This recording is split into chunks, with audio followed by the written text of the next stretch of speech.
Olá, seja muito bem-vindo. Eu sou Tabata Pote e começa agora uma entrevista especial. A regulamentação da reforma tributária, aprovada pela Câmara dos Deputados, traz mudanças na cobrança de impostos sobre heranças e doações. O texto determina que a coleta do imposto de transmissão causa-mortes e doação seja progressiva, conforme o valor do patrimônio transmitido. Para entender melhor essas mudanças, essas alterações, vamos falar agora com o doutor Miguel Ângel Pinto, advogado especialista em holding familiar e proteção patrimonial, com mais de 20 anos de atuação. Olá, doutor, seja muito bem-vindo à entrevista especial. Olá, Tabata, tudo bem? Muito obrigado pela oportunidade. Será um prazer esclarecer algumas dúvidas de vocês. Vamos lá então, doutor. Haverá algum aumento na cobrança desse imposto, doutor? Como que é feita a cobrança hoje e o que vai mudar com a reforma tributária? Então, o que acontece? O imposto de transmissão causa-mortes e doação, ele tem o limite de até 8%. Só que cada estado possui a liberdade de cobrar da maneira que entender melhor. Então você pega, por exemplo, alguns estados como o Rio de Janeiro, ele possui uma alíquota ele possui uma alíquota progressiva, onde quanto maior o valor do seu patrimônio, maior o valor do imposto, até o limite de 8%. Outros estados, como São Paulo, cobram um valor fixo, 4%.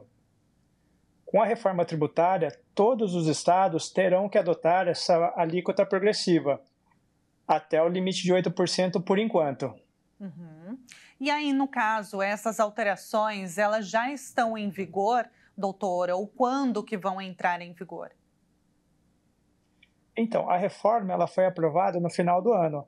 Só que cada estado tem que alterar sua legislação para se adequar a essas modificações. Então, o estado de São Paulo, por exemplo, ele já possui o projeto de lei adotando essa alíquota progressiva, porém, esse projeto ainda não foi aprovado. E o que a gente acredita? Existe uma pressão muito grande para aumentar esse limite de 8%, já que nos outros países o valor do imposto é bem superior. Mas isso porque eles já possuem assim a tendência de fazer um planejamento patrimonial, eles fazem holding, ao contrário do Brasil, onde o jeito normal de você transferir seu patrimônio é pelo inventário.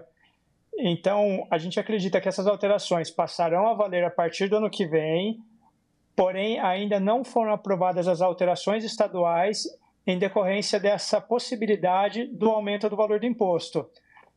Há um projeto já para votação, aumentando para 16%. Os estados estão fazendo pressão para aumentar esse limite para 21%.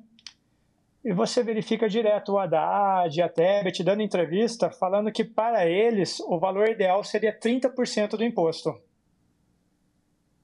Então, no caso, ainda ficaria abaixo do que o governo federal gostaria que fosse, né? Agora, doutor, você comentou sobre holding familiar, né? O que é isso? Qual que é a função dessa sociedade sobre um inventário, um testamento e até uma doação? Olha, o meio mais comum aqui no Brasil de transmissão de patrimônio de uma pessoa para os seus herdeiros é o inventário. O que acontece? A pessoa falece, abre-se um processo, se houver menores ou se houver discussão. Caso contrário, você consegue fazer isso de forma extrajudicial. Você então transmite o seu patrimônio para os seus herdeiros pagando o imposto. O pessoal costuma procurar bastante o testamento, só que o testamento é péssimo, porque o testamento ele não elimina a necessidade do inventário. Além de não eliminar, o testamento ele pode ser questionado. Você verifica direto notícias de pessoas famosas que fizeram testamento e isso demora anos, porque ocorre uma briga judicial para verificar sua validade. A gente tem como exemplo o Gugu Liberato, o Zagallo, o Pelé. Além disso, o testamento ele é mais caro, porque você tem que pagar o testamenteiro, um valor de cerca de 5% do seu patrimônio. Muitas pessoas buscam fazer um planejamento patrimonial através da doação. Só que qual é o problema da doação? Quando você transfere seu patrimônio para uma pessoa através da doação, esse patrimônio não é mais seu. ainda que você coloque uma cláusula de usufruto, você tem o direito de usar esse patrimônio, mas você não tem mais o controle. Então, o seu herdeiro, por exemplo, ele pode vender esse patrimônio e a venda acabará sendo por um valor bem abaixo, já que tem o usufruto e a pessoa que comprar terá que respeitar esse usufruto. Além disso, se você doou para o seu filho, se acontecer alguma coisa com o seu filho, esse patrimônio ele será repassado para os herdeiros dele. Então você corre o risco de perder para genros e noras, por exemplo. Já quando você fala de uma holding familiar, o que acontece? Você está criando uma empresa, está transferindo seu patrimônio para dentro dessa empresa e, através de regras de direito empresarial, você consegue colocar um monte de cláusulas de proteção onde, enquanto você estiver vivo, você mantém o total controle desse patrimônio. Então, você consegue ainda usufruir do patrimônio, você consegue comprar, vender, trocar, você pode se arrepender e recuperar esse patrimônio, tudo sem depender da anuência do seu herdeiro. Então, você mantém o total controle e os seus herdeiros só passarão a usufruir desse patrimônio após o seu falecimento. Então, essa é a principal vantagem. Sem falar que, como você utiliza regras de direito empresarial, você consegue fazer algumas modificações onde o valor da holding chega a ser, em alguns casos, até 90% mais barato do que o do inventário. Então é bem mais vantajoso mesmo, né, doutor? Aí, no caso, precisa de algum valor mínimo de patrimônio para criar essa holding? E eu vou emendar com uma outra pergunta, se o senhor conseguir ser breve, se vale a pena para o produtor rural também. Olha, é difícil falar de um valor mínimo, porque quando você vai fazer um inventário, é um procedimento muito caro. E se você tem, por exemplo, um único imóvel, você tem que vender esse imóvel para você pagar o inventário. Então você acaba até caindo de classe social. Acaba compensando mesmo que você tenha um único bem. E quando você fala de um produtor rural, a vantagem é enorme, porque uma fazenda, o valor dela é muito caro e o inventário acaba sendo enorme.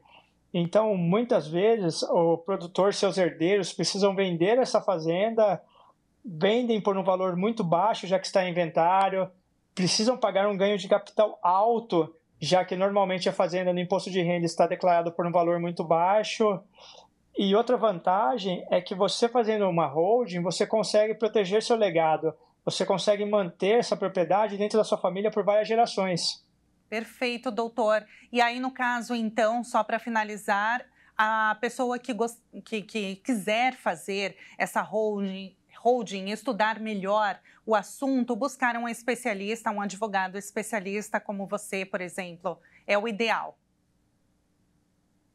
Sim, é o ideal. De preferência um especialista, porque como esse é um assunto que está na moda agora, existem diversas pessoas que estão fazendo sem ter o conhecimento e aí acaba dando uma dor de cabeça quando a pessoa necessita, porque ela só vai descobrir mesmo a hora que ela falecer. Pois é, e aí vem uma dor de cabeça e tanta, né, Enorme. doutor? Com certeza. Muito obrigada, doutor. Foi um prazer te ouvir as suas recomendações. Com certeza, quem está nos acompanhando se interessou pelo assunto, trouxe aqui de forma bem didática para a gente entender o que é uma holding familiar e aí também, no caso, o que vai mudar com a reforma tributária. Doutor, foi um prazer te ouvir e espero em breve a gente conversar de novo. Muito obrigada.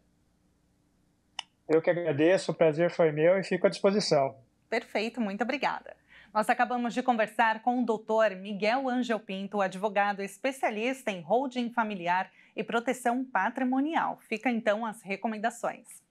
E o Entrevista Especial fica por aqui. Se você quiser rever este e outros programas da Hit TV, acesse o nosso canal no YouTube, Jornalismo Hit TV. Muito obrigada pela sua companhia e até a próxima. Tchau, tchau.